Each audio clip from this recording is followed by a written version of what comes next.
வேட்டை நாயும் நரியும் சேவலும்.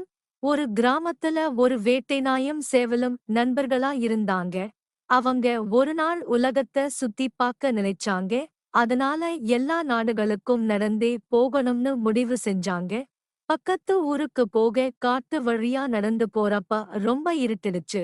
அதனால அன்னைக்கு ராத்திரி அங்கேயே தங்க முடிவு பண்ணுனாங்க.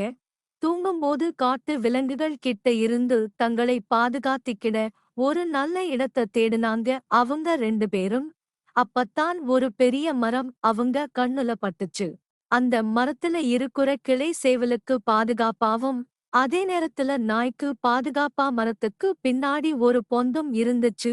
உடனே நாய் அந்த பொந்துக்குள்ளயும், சேவல் மரத்து மேலேயும் பாதுகாப்பா இருந்தாங்க. காலையில விடிஞ்சதும் தூக்கத்துல இருந்து எழுந்திருச்சு சேவல். தான் கிராமத்துல இருக்குறதா நினைச்சுக்கிட்டு கொக்கரக்கோன்னு கூவுச்சு. அத கேட்ட நரி ஒண்ணு இன்னைக்கு நல்ல இரை மாட்டுச்சுன்னு அந்த மரத்துக்கு ஓடி வந்துச்சு. மரத்து மேல இருக்குற சேவலை பார்த்ததும், சேவலாரே சேவலாரே, எங்கள் காட்டுக்கு உங்களை வரவேற்கிறேன்னு சொல்லுச்சு.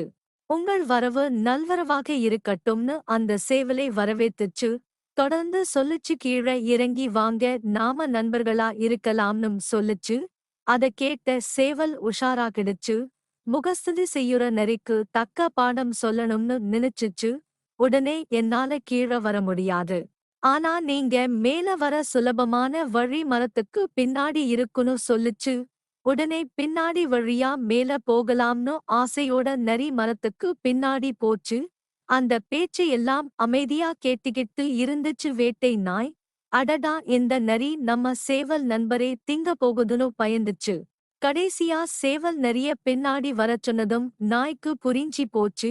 தான் பின்னாடி இருக்குறத நரிக்கு சொல்லாம பின்னாடி வழி இருக்கிறதா சொல்லி நரிய தன்கிட்ட இந்த புத்திசாலி சேவல் அனுப்புது.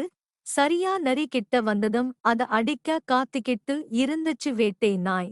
சரியா நரி வந்ததும் ஒரே அடி அடிச்சு நரியே அங்க இருந்து தொரத்திடுச்சு.